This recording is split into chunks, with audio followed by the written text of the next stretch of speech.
Oi pessoal, tudo bem? Hoje eu vou contar para vocês como foi o GP da Holanda de 1985. Porém, se você veio pela capa do vídeo, vai para o minuto que eu estou especificando na tela, que aí você não precisa assistir o vídeo todo, ok? Bom pessoal, e para quem fica o vídeo todo, preciso deixar um aviso importante. Eu não vou fazer esse GP em 3 partes por um motivo muito simples. A parte 1, que sempre retrata a sexta-feira as novidades dos carros, ou seja, o Technical Report, ela simplesmente não existe aqui no GP da Holanda, porque os times não trouxeram novidades, então nós não temos Technical Report nesse fim de semana. Na Itália, sim, aí nós vamos ter novidades. E a sexta-feira em Zandvoort começou quente e todo mundo só falava em contratos, contratos e mais contratos. E segundo Danny Jenkinson, tudo isso por conta do Niki Lauda, que abandonou o assento da McLaren. Isso deu vaga para Keke Rosberg, que deu vaga para Nelson Piquet, que supostamente daria vaga para Hélio De Angelis e, consequentemente, Derek Warwick. Essa seria a natural dança das cadeiras. As coisas não se confirmaram 100% dessa forma, me refiro a Derek Warwick. Mas é muito interessante que De Angelis não estava assinado ainda e muito menos o Warwick, porém Dennis Jenkinson já acertava tudo praticamente em cheio. Só lembrando a vocês que o Hélio De Angelis só vai assinar na Itália, ok, pessoal? Então vamos lá. Esse final de semana ele começa de maneira muito maluca, porque o Patrese, mais uma vez aprontando, teve um acidente dessa vez com Derek Warwick, que segundo Dennis Jenkinson, ele que fez uma mudança de direção em linha reta e abalroou o Renault do Derek Warwick, inclusive destruindo a Renault a ponto de o Derek Warwick ter de ir para o carro reserva enquanto a Renault fazia os reparos no carro principal, e foram reparos longos, durou toda a sexta-feira. Outro que teve um acidente foi Nelson Piquet, que na freada do final da reta, na freada da Tarzan, perdeu o ponto de frenagem, passou reto, foi dentro da caixa de brita e isso danificou um pouco a Brabham. Outro que teve problemas foi Senna, que inclusive ele teve um problema no motor Renault, mais um problema no motor Renault, só que dessa vez o carro pegou fogo e ele dentro do carro em chamas, conduzindo o carro, entrou numa área de evacuação que não era permitida pela FISA. Isso ele fez buscando os marshals que estavam naquela área, porque ele sabia que dali ia aparecer um extintor de incêndio para apagar a Lotus. Porém, a FISA não quis saber de nada disso e puniu a Ayrton em uma multa de $5.000 porque ele usou uma zona de extração não apropriada. Enfim, é como se o cara, né, sentado num carro em chamas, lotado de combustível de alta octanagem, como se ele tivesse muito preocupado, né, com áreas de extração permitidas ou não. Enfim, ele saiu da pista do jeito que ele quis, né, buscando marshals, achou alguns marshals, foi para cima deles, né, e eles apagaram o fogo até com certa velocidade. O plano deu certo. Na minha opinião, sairia muito mais de $5.000 para reparar o Lotus se ele queimasse por completo. Então, enfim, o plano do Senna, na minha opinião, valeu a pena. Já no treino da sexta-feira de manhã, Piquet, Rosberg, Prost, Telfab, Lauda, enfim, alguns pilotos conseguiram já superar o tempo da pole position do ano anterior na casa de 1 minuto e 13.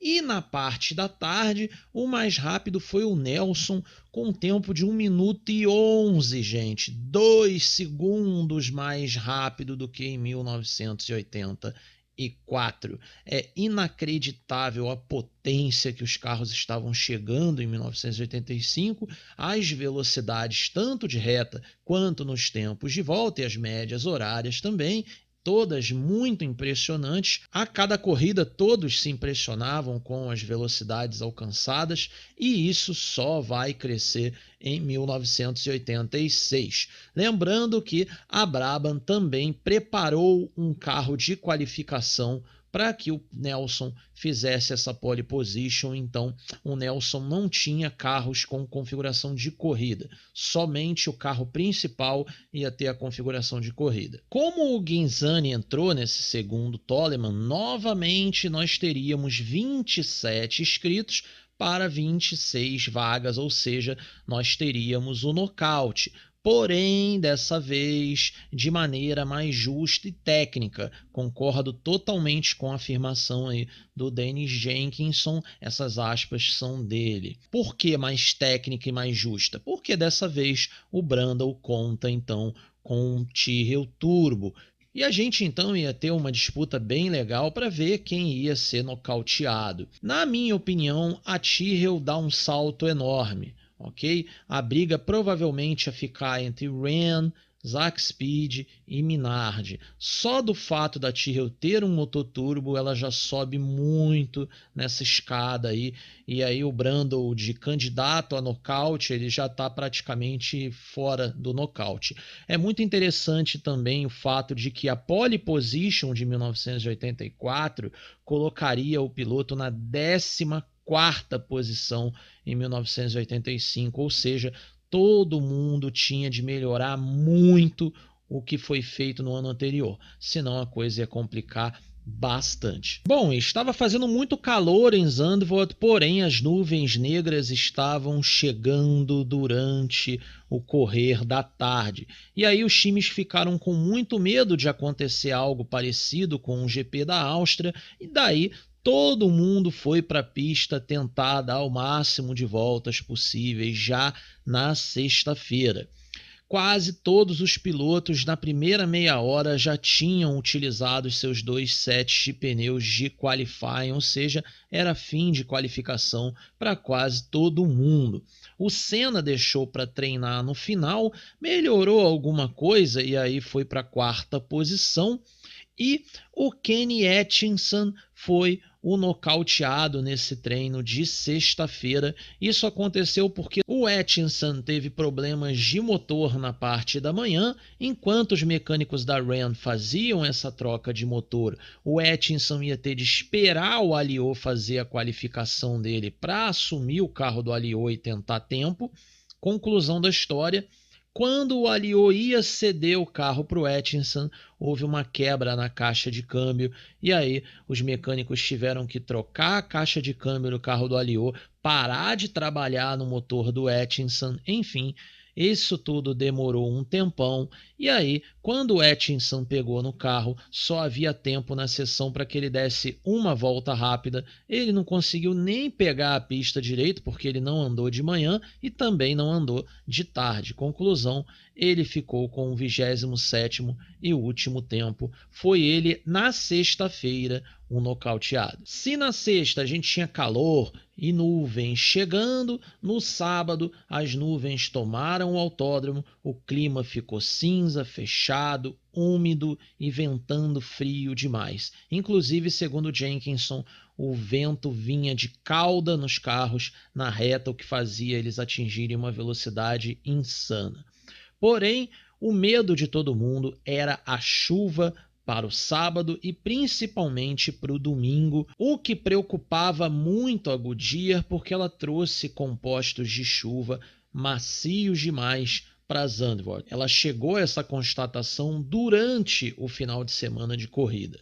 Então, eles estavam muito preocupados, os técnicos da Goodyear, porque se chovesse, os carros Goodyear iam fazer um festival de paradas de boxe. E aí, pessoal, no sábado, chuva o dia inteiro. E na parte da tarde não foi diferente, o que praticamente impossibilitou que os pilotos melhorassem de tempo. Poucos foram os pilotos que foram para a pista, foram na esperança, na verdade, de acertar seus carros para uma provável condição de chuva na corrida. O Nelson foi o mais rápido na sexta, com um 11.0 fazendo a pole position, 6 décimos quase mais veloz do que Keke Rosberg da Williams, que fez o segundo tempo. Alan Prost fez um 11.8 na terceira posição. O Senna também na casa de um 11.8 foi o quarto colocado. Theo Fabi cada vez mais rápido, virando 1.12.3 na quinta posição.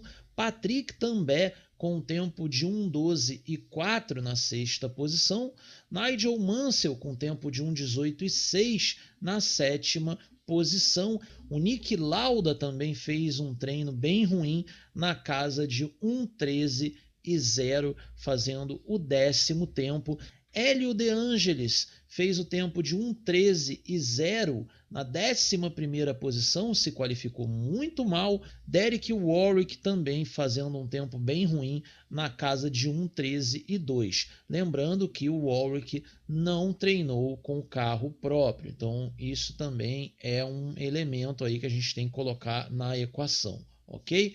Lá atrás, na galera da briga, o Kenny Atkinson foi nocauteado com o tempo de 1:20:4.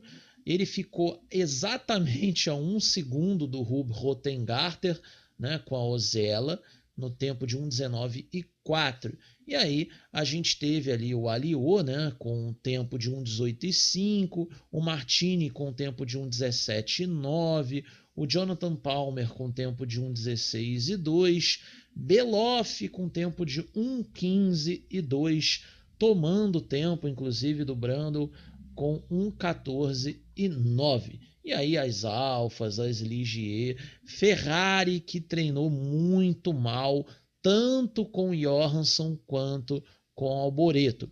O problema da Ferrari nesse final de semana aqui em Zandvoort, na Holanda, mais uma vez a Ferrari entregou um carro que as suspensões não estavam funcionando.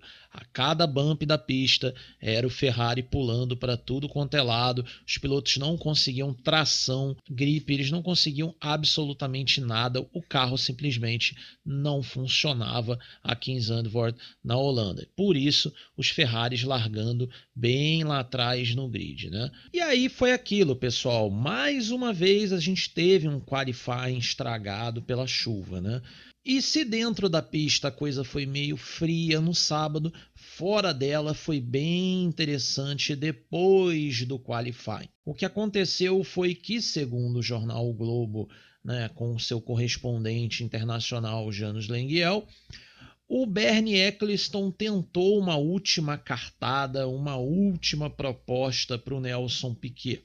Ou seja, mesmo o Nelson já assinando um pré-contrato com o Williams, o Bernie tentou de alguma forma ali, enfim, seduzir o Nelson a ficar e, segundo Janos Languiel, inclusive envolveu o pessoal da Pirelli nessa negociação para tentar ajudá-lo, enfim, a manter o Nelson na Brabham. Mas, segundo Janos, não teve jeito, o Nelson tinha total intenção de deixar a Brabham.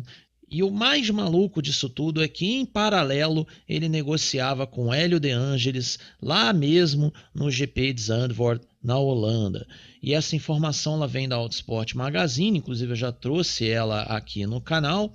E, segundo essa publicação, eles já chegaram num acordo de todas as bases do contrato lá em Zandvoort, na Holanda. Ou seja, o Bernie toma mais um não do Nelson e aí então ele parte para cima do Hélio De Angelis e já acorda tudo com ele lá mesmo. Creio eu que provavelmente ou na noite de sábado ou no domingo pela manhã, ok? Então eles já fecham as bases ali do que seria o contrato esse que vai ser assinado durante o GP da Itália, ok, pessoal? Então foi isso, pessoal, um vídeo infelizmente muito curto, nós não tivemos muitas informações sobre o GP de Zandvoort na Holanda, pelo simples fato de que pouquíssimas coisas aconteceram aqui nesse GP. Eu peço até desculpas a vocês pelo fato do vídeo estar muito curto, mas não tem jeito, aqui a gente não cria informações.